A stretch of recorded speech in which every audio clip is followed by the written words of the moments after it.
Good afternoon, and congratulations on 50 years of Bangladesh. What an impressive history, isn't it? We think about the miracle of Bangladesh. In fact, Badul was one of my first teachers when I arrived in Bangladesh 2.5 years ago, and taught me about the miracle of Bangladesh. So happy to be with you this afternoon and at the conference here. On the 10th of April, 1971, elected representatives of Bangladesh drafted the Proclamation of Independence, which was formally announced on April 17th. In the formal Proclamation of Independence, the elected leadership envisioned Bangladesh to be a sovereign people's republic in order to ensure for the people of Bangladesh equality, human dignity, and social justice. So this afternoon, I would like to focus on those three issues: equality, human dignity, and social justice. We've seen Bangladesh has made tremendous progress over the last 50 years in terms of economic development. We all recognize that it's the miracle that I talked about earlier: poverty alleviation, education, women empowerment, advancement in technology, advancement in infrastructure and transportation. In 1975, the poverty rate of the country was 83%, whereas the poverty rate was reported to be 20.5% in 2019. However, Bangladesh needs to cross hurdles. It still has to live out that dream that I talked about, the dream of a constitution, the dream of a country. The liberation war heroes fought valiantly for a free Bangladesh, didn't they? I acknowledge that today.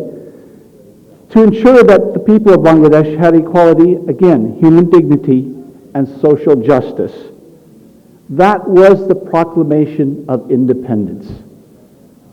The Constitution of Bangladesh also declared that the fundamental aim of the state is to realize through the democratic process a state in which the rule of law, fundamental human rights and freedom, equality and justice, political, economic, and social will be secured for all citizens.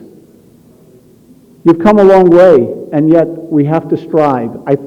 Someone has said democracy is a frail form of government. We've seen that tested time and time again throughout history, haven't we?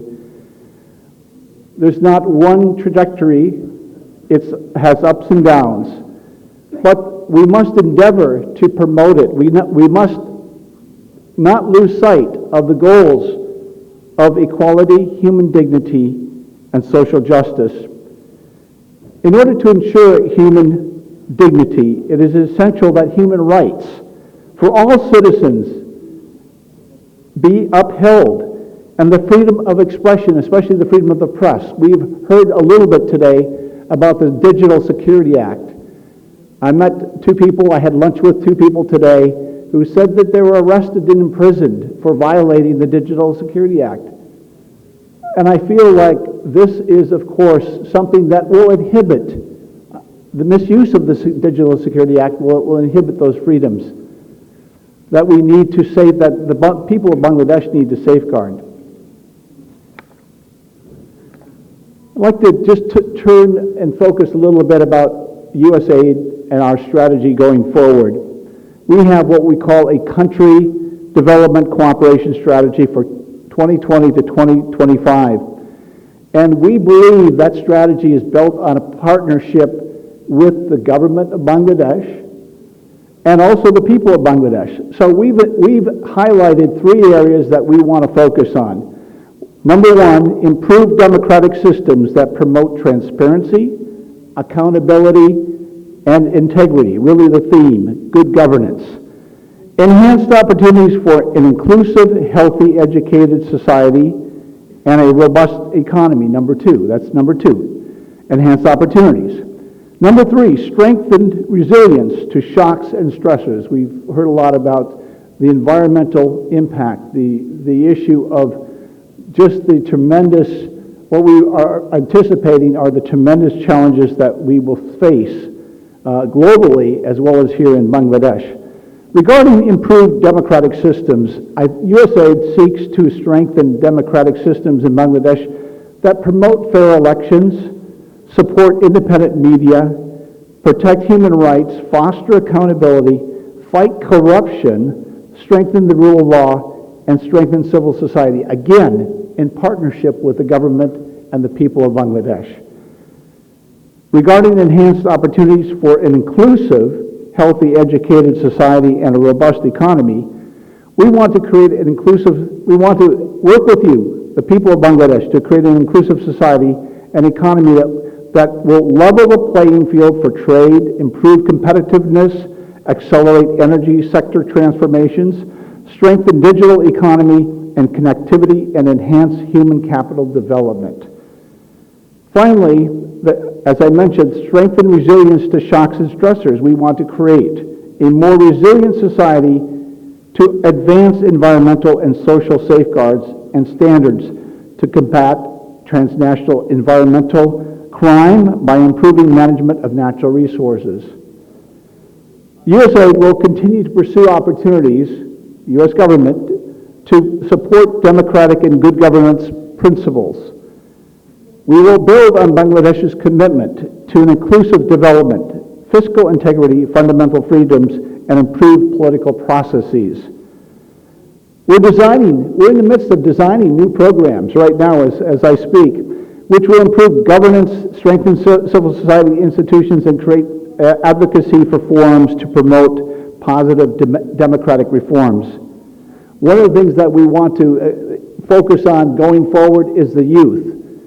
We have $30 million worth of activities that we're rolling out to support youth in the country of Bangladesh.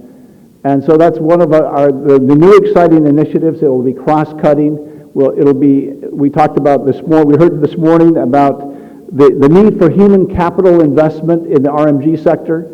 Well, we would like to partner with corporations, the private sector, with the public, with the government, to strengthen human capital. Finally, we would like to continue to work on electoral processes, pluralism in the functioning government, political participation, political culture, and civil liberties. We know that Bangladesh has had a rich history of civil society, and we've had the privilege of working with all the major political parties in cooperation with our colleagues from the FCDO.